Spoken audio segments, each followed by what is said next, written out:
of this MBA Islamic Banking and Finance. And because this is why I am saying welcome to you, because this is my first class in this semester. And before I move ahead, I would like to tell you that I am going to engage the class of Islamic law and financial contract and Islamic insurance. These two different subjects. First, and today I am going to engage the class of Islamic law and financial contract. This is the first subject which I am going to cover.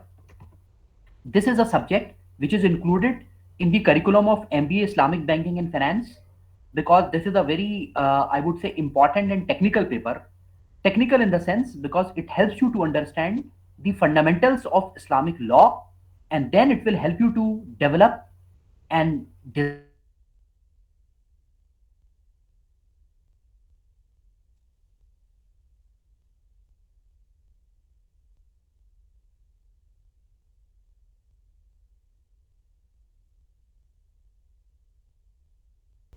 banking and finance.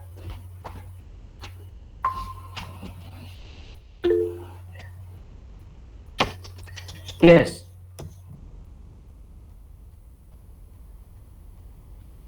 okay. So this course of Islamic law and financial contract is a course of MBA Islamic Banking and Finance curriculum, which we offer in third semester of this program.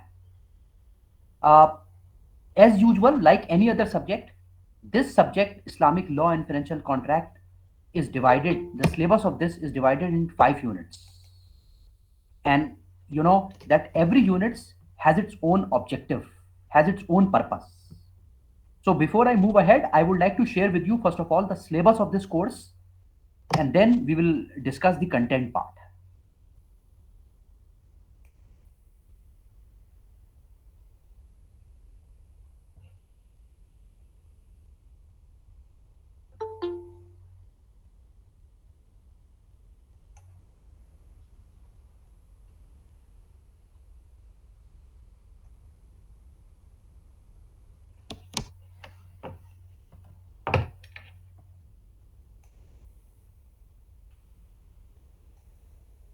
Yeah.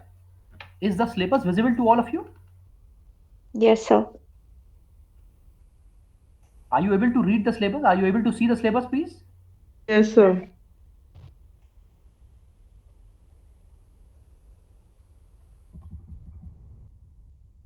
Hello? Am I audible?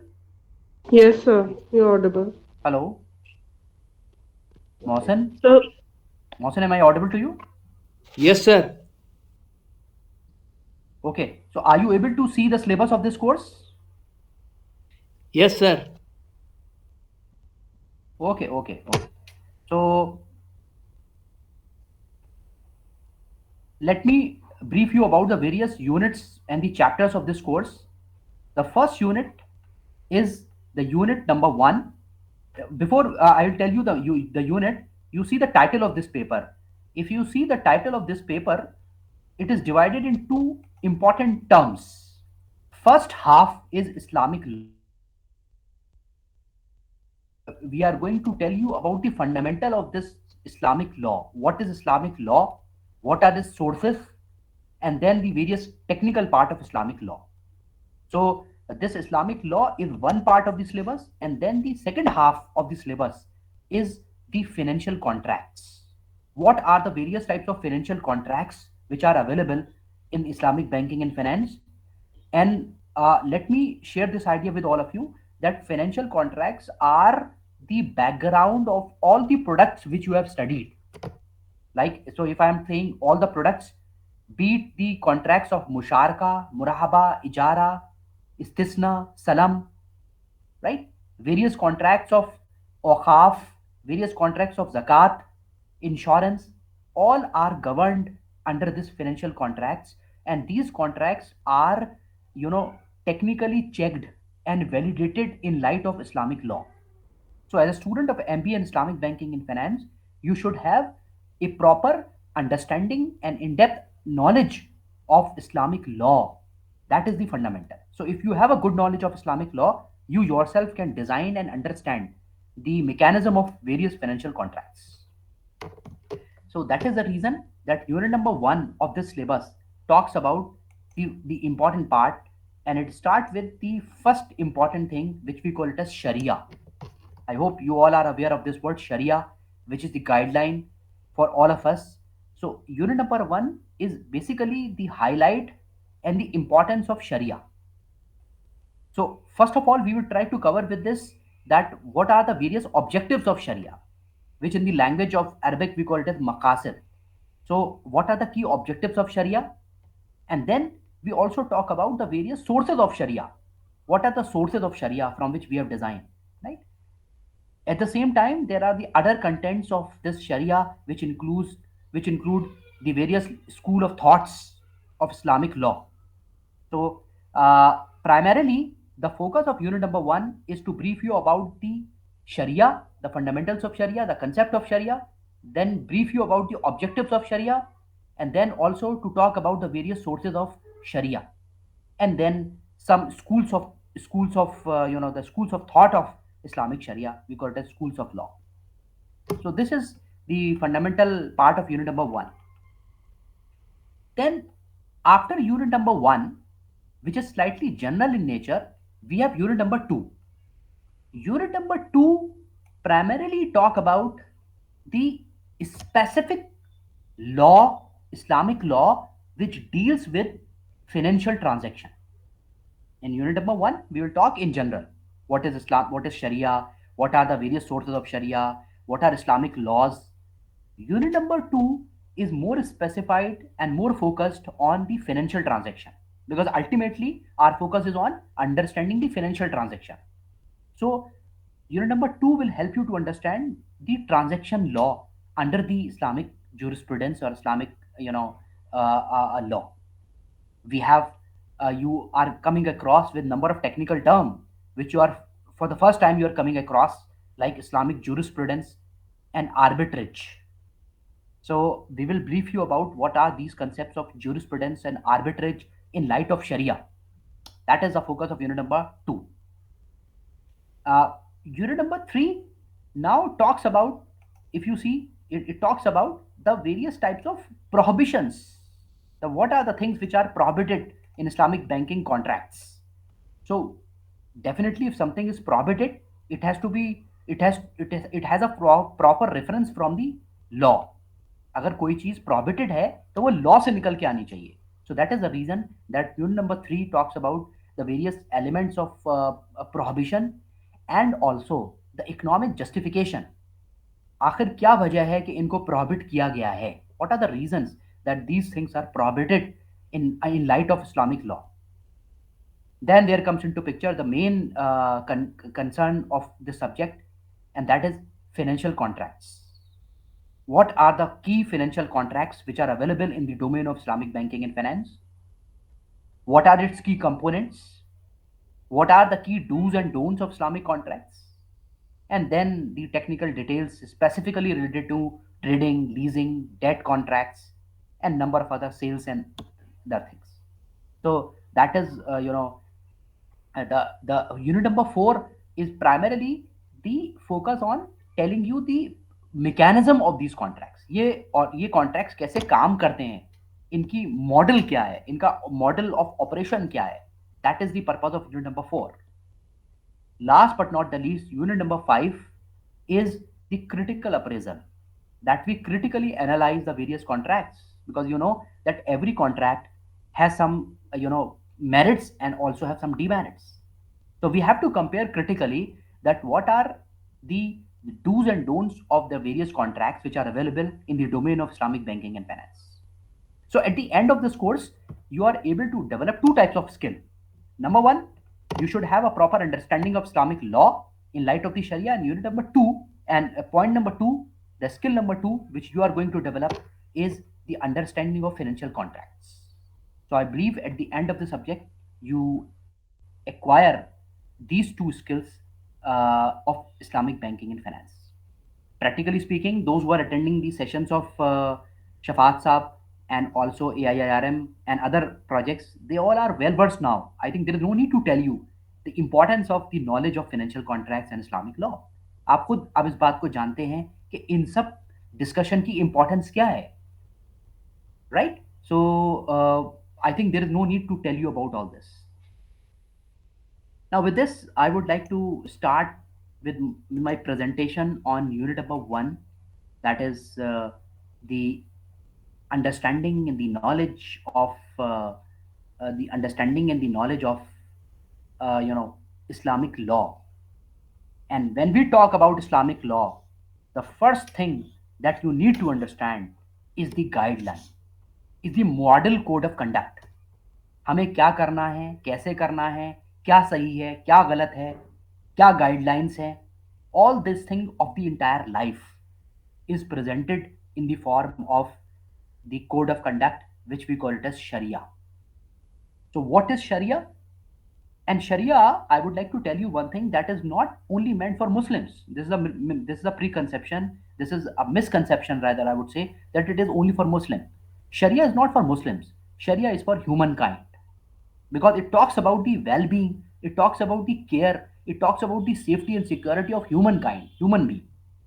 So irrespective of belief, irrespective of caste, irrespective of religion, irrespective of ideology, as a human being, when you talk about Sharia, is the guideline for all the human being how to live a peaceful, a secure, a healthy, and happy life.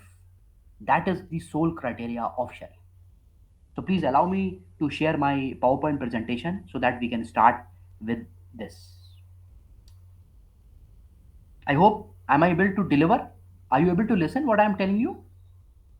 Yes, sir. Okay, thank you.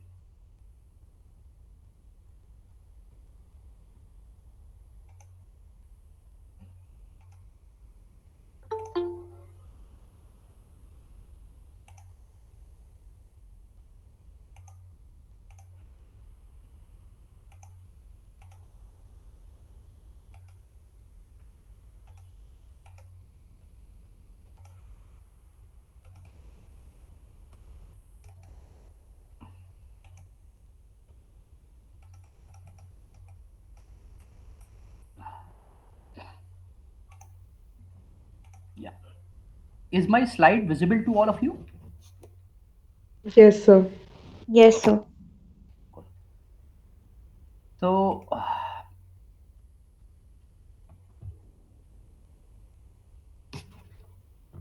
the objective of today's session is to brief you about two important contents. One, the conceptual overview of Sharia. What is Sharia? What are its main sources? Number one is this. And number two, we are going to discuss with you the objectives of Sharia. What are the key objectives of Sharia?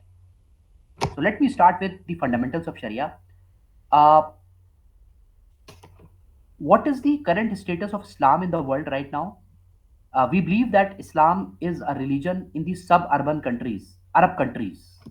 But the fact is that Muslims in the world are not residing only in the Arab countries, rather than they are residing in the other part of the country, especially India, Indonesia, Bangladesh, Pakistan, and other countries, and African countries. So these are the countries which actually provides a place for the believers of Islam. Now, let me brief you about this important thing, that Sharia is nothing, which I have already discussed it with you. It's nothing but it is the guideline, is the code of conduct of the life. How does the Sharia developed? Sharia is developed from certain sources. There are certain sources of Sharia. हम कैसे कहेंगे कि ये हमारी guideline है? There are certain sources on the basis of which we can see. And the number one source is the holy book, our holy book, which is Quran. We all believe and we all know this thing, that Quran is the wordings of Almighty, right? And the wordings of Almighty, which is presented in the form of a book, which we call it as Quran is nothing but it is the interpretation of the various aspect of life, right?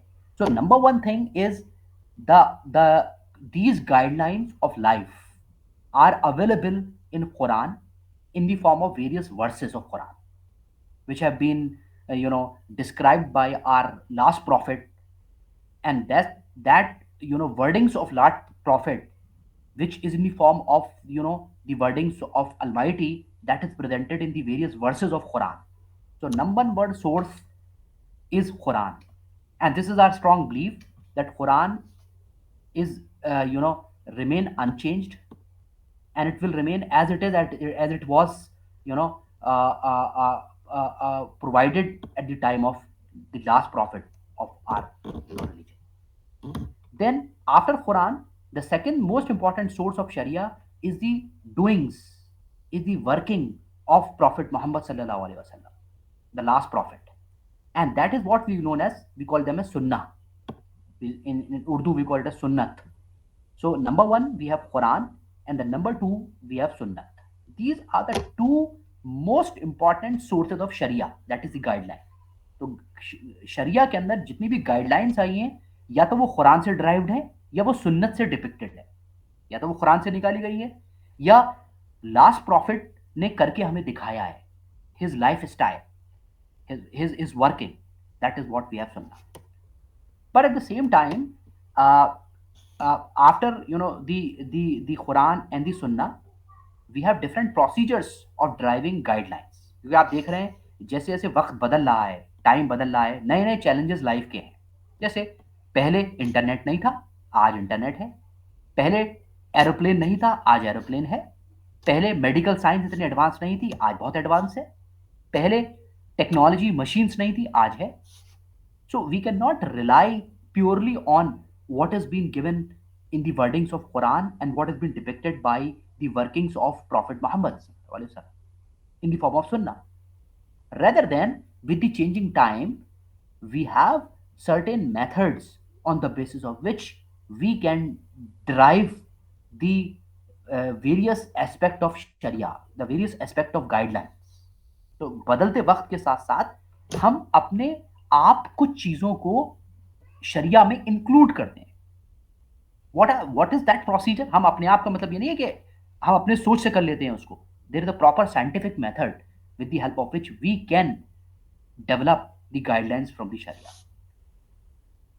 Initially, it was the advice, of the expert.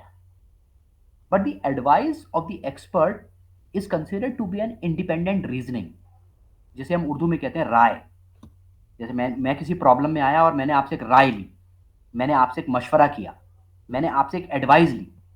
So if I take your advice, that is rai, that is an independent reasoning, and which may not be based on any scientific proof or justification. So Sharia will not recognize any independent reasoning. पहले ऐसा होता था कि लोग advice लेते थे, लेकिन अब आज के दौर में this is not possible because independent reasoning are free from any scientific thoughts, any scientific justification. So rai or advice is not not applicable.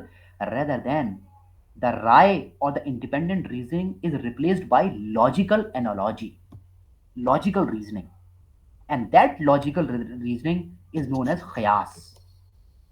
So the technical word is qiyas, which is an Arabic word, and it stands for logical reasoning or logical analogy. That is, your advice, your saying, your statement is derived from some methodological scientific basis, and that methodical scientific basis we call it as logical analogy. आप जो कह रहे हैं और आप जो जो बता रहे हैं, उसके पीछे कोई साइंटिफिक थॉट और साइंटिफिक प्रिंसिपल होनी चाहिए. अगर वो साइंटिफिक प्रिंसिपल और साइंटिफिक थॉट है, logical analogy which we call it as खयास. सिर्फ ये कह देना कि मैं आपसे कह दूं कि डॉक्टर आसिफ अख्तर ये बात कह रहे हैं, ये नहीं माना जाएगा. डॉक्टर आसिफ अख्तर क्या बात कह रहे हैं और किस जस्टिफिकेशन के साथ ये बात कह रहे हैं, जो कि एक ह्यूमन माइंड जिसको समझ सके. So that is what we call it as logical analogy, which we call it as कयास. More advance way of coming out or the various guidelines is not only an individual qiyas, that is logical analogy. rather than it is a group exercise. And when I'm saying it is a group exercise, that means that it is not one or two. A group of experts sits together and they developed a consensus on a particular issue.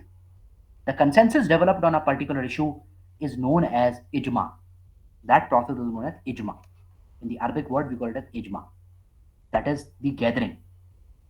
So, what is the purpose of ijma? The ijma is that the people from different walk of the life, they form a team, they form a group, and they reach to a particular, a consensus.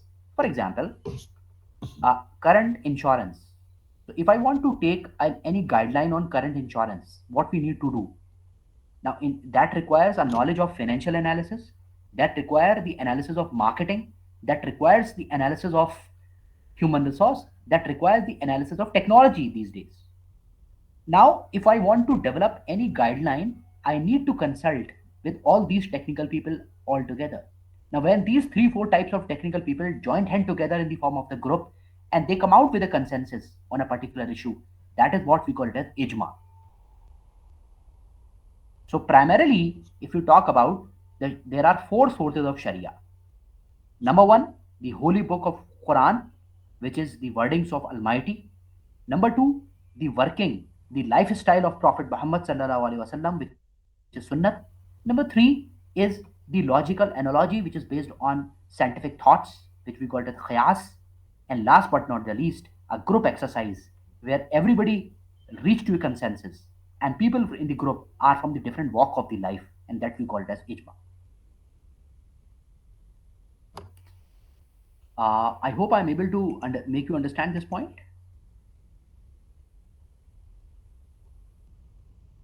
Good. So before I move ahead, anything which is not clear to you? Now, one more thing.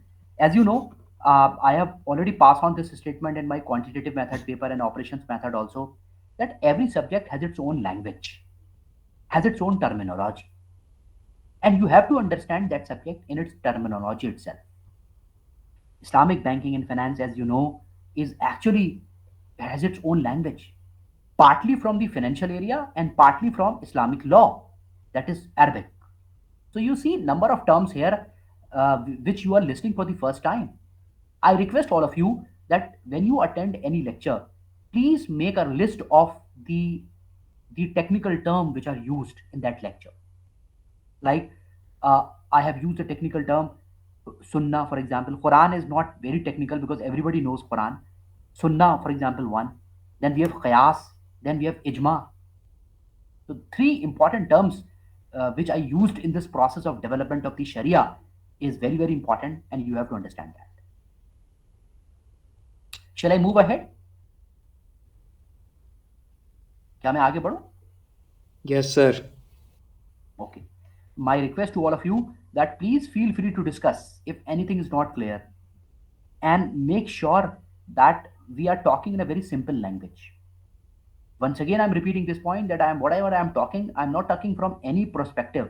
I'm talking only from the perspective of humankind. And that is what I said, that Sharia believed to be a guideline of one particular community, but it is not like this. It is the guideline for the entire humanity. And you will see this, you will understand this when I move ahead and I tell you about the further details of it.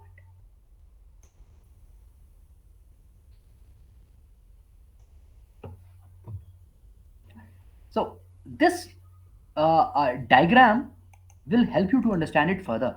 You will see the various circles, a larger circle.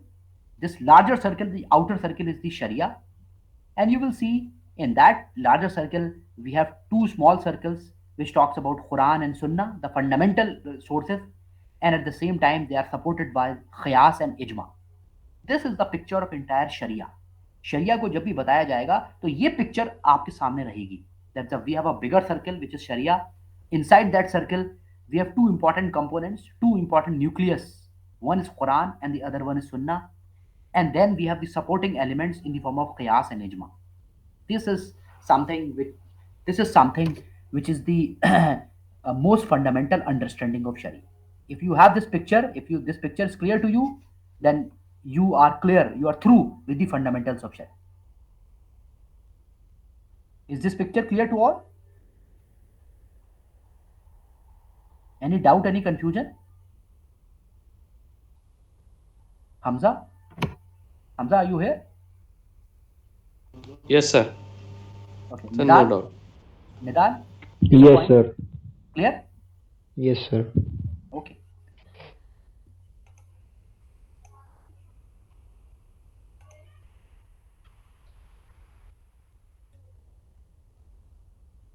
Now, as I have already discussed with you, if you see this slide, that we have different schools of thought.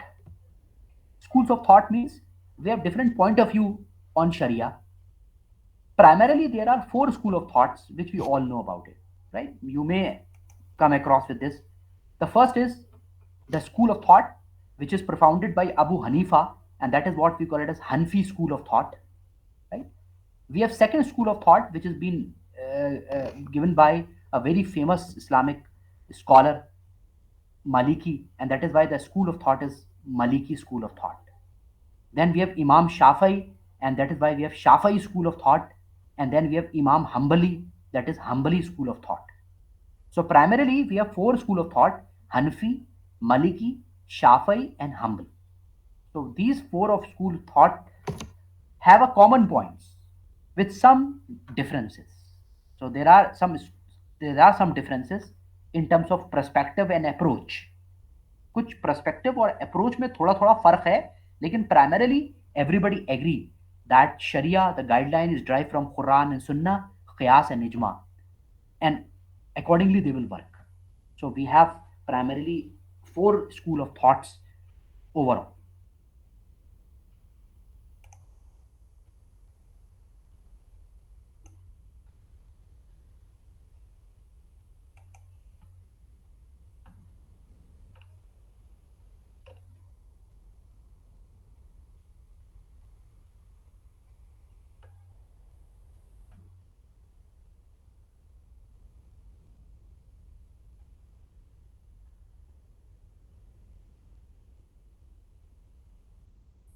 Now, I'm sharing a very interesting slide to all of you. This is very, very important and very interesting slides. What I discussed with you up till now, that Sharia comprises of different types of, it tells you about the practices of life. ये आपको जिंदगी गुजारने की जो practices हैं उनके बारे में बताते हैं, right? This is the guideline. Now, various types of practices are there in life. There are different types of practices. These practices, in light of Sharia, are primarily classified in 5 broad categories. ये बड़ा interesting discussion है. And this is not for Islamic Sharia. This is for every religion, right? In every religion, primarily the practices are categorized in 5 broad areas. Number one, obligatory. That is obligation. You have to do it. If you don't do it, you will be punished for that. So obligatory. Number two, praiseworthy, right? If you do, you will be rewarded. If you don't do it, then you will not be rewarded for that. Number three, we call them a neutral activity, right? So we have the neutral activity, which I will discuss it with you. Especially the work towards society and all are the neutral activity. You do it, that's well done. Then we have blameworthy exercise. And last but not least, we have forbidden, that is prohibited. If you do that, then you will be out of that Sharia law. You will be punished and you will not be the main part of that one. So primarily, if you see, we have 5 broad categories. We have obligatory. Let's focus on obligatory activities first of all. As I have already discussed with you that we have certain obligatory practices. Like in Islam, we have 5 obligations, which we call them as 5 pillars of Islam. Number one is Aqidah on, the Almighty Allah. Number one. Then we have prayer, 5 times prayer. We have zakat. We have, the roza, which is the fasting, and the hajj. So these are the 5 primary pillars, which are the obligatory activities of our religion. If you don't do that, you will be punished for that, right? Let's talk about the praiseworthy. Praiseworthy stands for that if you do, you will be rewarded for that, right? But if you don't do that, you will not be punished. ये वो चीजें नहीं है जो कि जरूरी obligatory category में है, ये प्रेस वर्दी है। अगर आप करते हैं बहुत अच्छा है, यू विल बी रिवॉर्डेड। लेकिन अगर आप नहीं करते तो उसमें कोई ऐसा नहीं है कि आपको कोई सजा दी जाएगी या आपको कोई पनिश किया जाएगा अलमाइटी की तरफ से। Fine, if you do that you will not, right? So for example, there is a provision of paying zakat to 2.5%. That's fine, that is obligatory. But if you pay the zakat at the rate of 5%, not 2.5%, that is praiseworthy for you. Obligation क्या है? Obligation है 2.5%, लेकिन अगर आप 5% देते हैं तो ये और अच्छा है, बहुत अच्छी बात है, आपको इसका रिवॉर्ड मिलेगा, अलमाइटी आपको इसका रिवॉर्ड देगा। लेकिन आप नहीं करते और आप सिर्फ 2.5 देते हैं तो ऐसा कुछ नहीं है कि आपको सजा मिलेगी। You will not be punished for that, you are not doing anything wrong. So praiseworthy. Third, we have the neutral activity, right? Neutral activity is, for example, you are working in a company and you have your subordinates. Now your behavior towards your subordinates, your etiquettes, your attitude, all this has a very positive and indirect impact on your performance. कहने को तो ये neutral activity है कि आप अपने subordinate से कैसे बात करते हैं, आपका एटीट्यूड क्या है अपने वर्क की तरफ।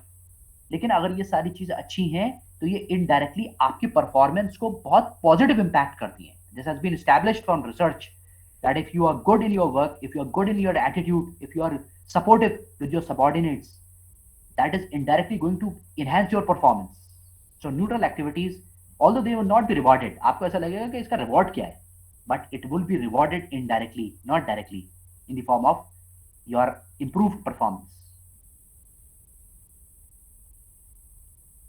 Then we have blameworthy. Blameworthy are those activities which are not prohibited, but if you do that, you will be liable for legal action. बहुत सारी ऐसी एक्टिविटीज हैं जिसको प्रोहिबिट नहीं किया गया, जिसको फॉरबिडन एक्टिविटी कैटेगरी में नहीं रखा गया, लेकिन अगर आप करते हैं तो आपको लीगली बाउंड होना पड़ेगा, आपको जवाब देना पड़ेगा। इसमें सबसे खराब कैटेगरी की जो एक्टिविटी है, सबसे ज्यादा बुरी एक्टिविटी जो इस वक्त सोसाइटी के अंदर है, वो है डाइवोर्स की। So divorce, although that is not something which is forbidden or prohibited, हर रिलीजन के अंदर डाइवोर्स का प्रोविजन है, लेकिन the point is that if you do so, then you have to face the legal action and you have to answer a specific reason for that activity. That is very, very important thing, which is a category of blameworthy. Last but not the least is the forbidden activity, which is entirely not allowed. Like in our religion, consumption of alcohol and all illegal activity is completely forbidden. कोई भी ऐसी activity जो कि law of land के खिलाफ है, illegal activity है, वो हमारे रिलीजन में अलाउ नहीं है, वो फॉरबिडन है, right? If you do so then you will not be a part of that religion or community. So once again I'm repeating this point that these categorization of obligatory, praiseworthy, neutral, blameworthy and forbidden are not the categorization of only from the light of Islam.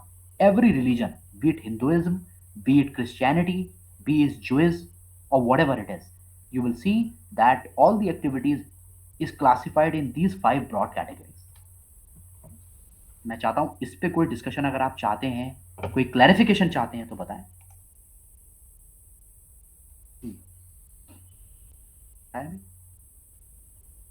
Aditya, am I audible to you? Yes, sir. Aditya, anything which is not clear, because you are the one who is studying these concepts for the first time in this terminology. So anything which is not clear, or if you want to add something? No, sir. Whatever you said was correctly all correct. It's all correct from the point of view that these are the categorization of the activities of the life, and we have a spectrum from obligation to forbidden. ये जो spectrum है कि obligatory है, कुछ प्रेसवर्दी है, कुछ neutral है, कुछ ब्लेमवर्दी है और लास्ट में forbidden. निदाल? Yes, sir. Any point which you would like to seek clarification for? No, sir, I think it's all very clear. अच्छा उमामा, आप कुछ कहना चाहेंगे?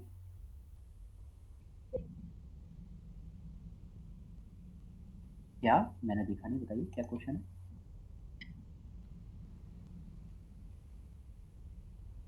अब ये तो आप देखिए खुद उसकी डेफिनेशन से पता लगे, सदका जो है वो ज़कात नहीं है।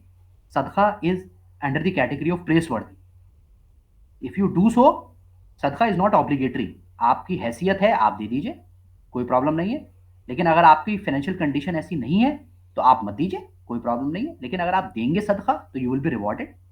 It's been given that at the day of judgement, the last day, you will be rewarded for all the सदकात दैट यू हैव गिवन। तो आपने किसी की अगर हेल्प करी है, मॉनिटरी हेल्प करी है, तो बहुत बड़ा काम है ये। और जो लास्ट डे ऑफ जजमेंट पे आपको उसका रिवॉर्ड मिलेगा। तो it's under the category of praiseworthy. Yunus, I hope I am able to answer your question. Yes, sir. It's clear now. Perfectly. तो ये कंफ्यूजन रहता है लोगों को, सदका और जक़ात। जक़ात इज ऑब्लिगेटरी बट सदका is not obligatory, it is praiseworthy. और Ayesha, Ayesha, what is your takeaway from this? So all clear. All clear? अच्छा, what is your understanding about blameworthy and forbidden activities, especially blameworthy? What do you say? Any other activity under the category of blameworthy?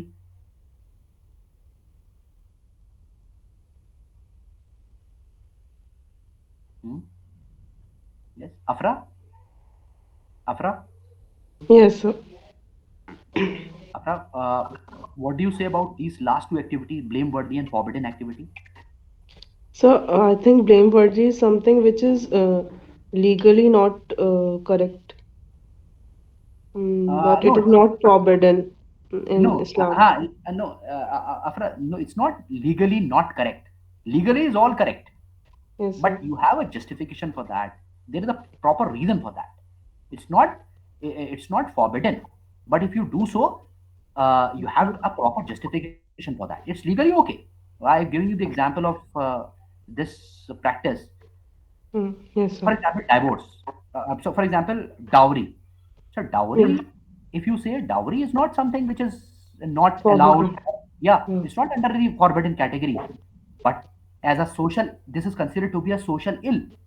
ये Yes, sir. Society के लिए बड़ी harmful है, लेकिन वैसे मना नहीं है, वैसे फॉरबिडन नहीं है। लेकिन अगर उसके रिपरकशंस देखे जाएंगे, इनडायरेक्ट रिपरकशंस की अगर स्टडी की जाएगी, तो this has been found that it is very very negative implications on society.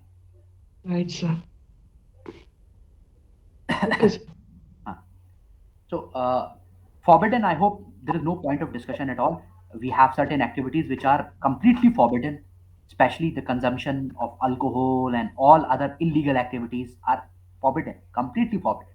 And there is no room for any justification for that. There is no justification allowed for that. Okay? So, with this, I would like to move ahead with the last part of the discussion, which is the objectives of Sharia. कि अगर शरिया ये है, which is the guideline and which is derived from major sources of Quran, Sunnah, Qiyas and Ijma, and then we have the various activities of Sharia which are classified on these 5 broad categories. Then what are its objectives? Yeah, और इसके objectives क्या हैं? Which we call them as maqasid, Sharia maqasid.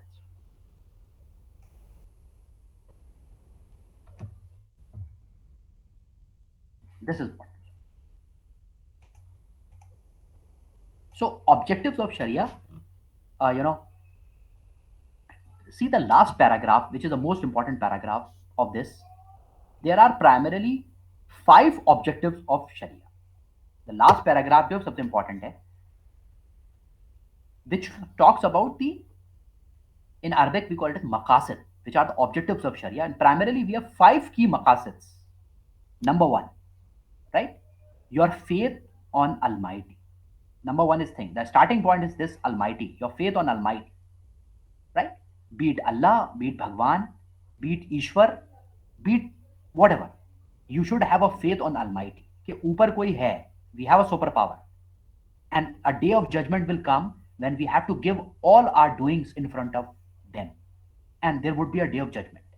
So this belief is the belief of Almighty.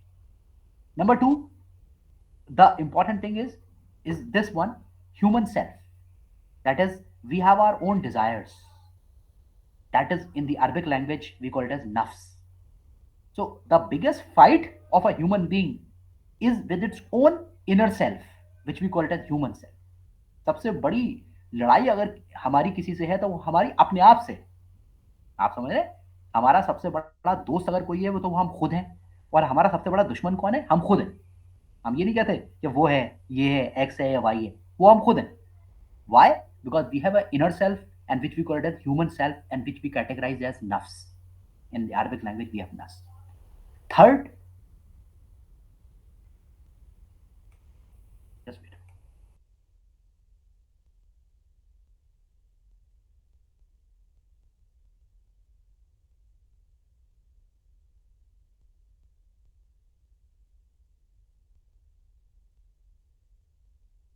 Power. Number two is our inner self, which is we call it as nafs.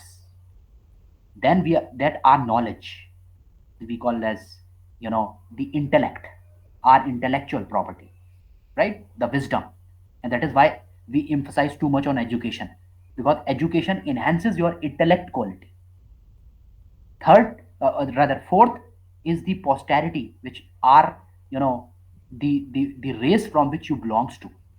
For example, we all belongs to a common humankind. For example, we all are Indians. So our posterity as an Indian is what we have, irrespective of our diversity in religion, caste, region. The only identity that we have is the Indian. We all are Indian. Then fifth, we have our financial wealth, that is the mal. So primarily, the Sharia talks about the five objectives of the life. Number one, your belief on Almighty. Number two, how do you purify and how do you act on the callings of human self, that is nafs. Then, how do you upgrade your knowledge, that is your wisdom. Fourth, your belonging to your society, your community, and your identification. And last but not the least, your financial health, which is the wealth that you acquire in your entire life. How do you acquire it and how do you deal with that? That's the important guideline. And fifth, and the last one, the objective of Sharia is the wealth creation, the wealth management is the core focus of this subject and the entire course of Islamic banking and finance. तो हम जिस objective को achieve कर रहे हैं वो ये objective है। ना तो हम यहाँ पे आपको फेथ के बारे में कुछ बता रहे हैं, ना हम आपको यहाँ पे कोई ऐसी थ्योरीज देंगे जो नफ्स की प्योरिफिकेशन की होती है, ह्यूमन सेल्फ की है, ना कोई नॉलेज का कोई ऐसा बहुत हम वो है, and neither we are going to deliver lecture on community feelings. The only thing that we are going to discuss with you is the technical aspect of wealth and the financial health of the individual and the human. कुछ समझे आप लोग?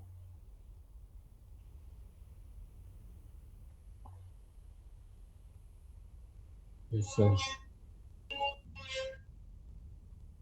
भाई आप लोगों का कोई participation नहीं हो रहा है। कुछ लोग, कुछ आप भी तो बताएं, क्या आपको लगता है? Umama, whatever we are discussing theoretically here, I hope that we can easily link it with the practical side of Islamic banking and finance.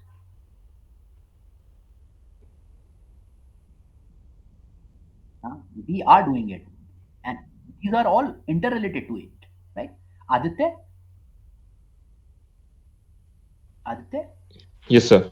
Aditya, you are attending the sessions of Shafat Saab from Oman, and Yes, sir. whatever technical insights that he is providing about the various products of Islamic banking and finance, they all are based on the fifth objectives of Sharia, which is the wealth. Hmm? Yes, sir. So, although it touches the fifth objective of Sharia, but indirectly it touches all the different objectives of Sharia. The important point that I would like to tell you about the objectives are that they are interlinked to each other. They are not in isolation. They are interlinked. ये ऐसे हैं, ये आपस में जुड़े हुए हैं। ऐसा नहीं है कि आपस में अलग अलग है। ये समझ लीजिए कि ये गाड़ी है और उसके ये 5 व्हील्स हैं। There are 5 wheels and they are all interrelated to a common gearing system. Although our focus is on the front wheel, that is the wealth, but everybody is. You cannot achieve the objective of wealth creation ignoring the rest four. Aisha? Yes, sir. Very true. Right?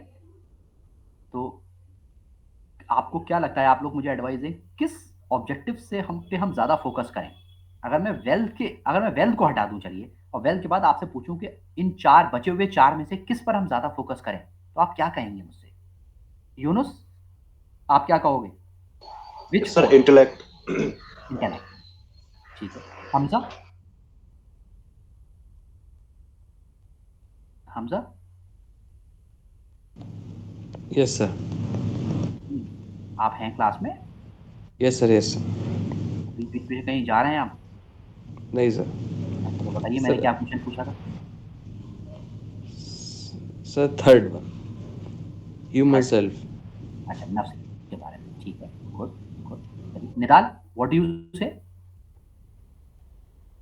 Sir, faith. Hmm? Faith. The Faith. Nafis? yes, sir. Other than wealth, which aspect of which objective of Sharia you would like to focus on? Sir, nerves. Nafs. Okay. Fine. So this is we have a mixed response. The point is that it is quite difficult to answer this. आप कैसे कहोगे कि इस पे ये priority पे और ये प्रायोरिटी में? इसीलिए मैंने आपसे कहा कि यहाँ पे कोई प्रायोरिटाइजेशन नहीं है. This is not in terms of priority. This is number one, number two. Everybody, everything is at the same level because we have to touch upon each and every aspect of it.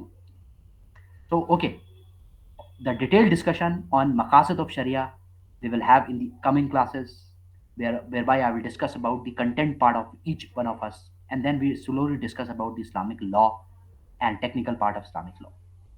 So, with this, I would like to end up my today's lecture. I hope that I am able to deliver and you are able to understand it properly, the discussion.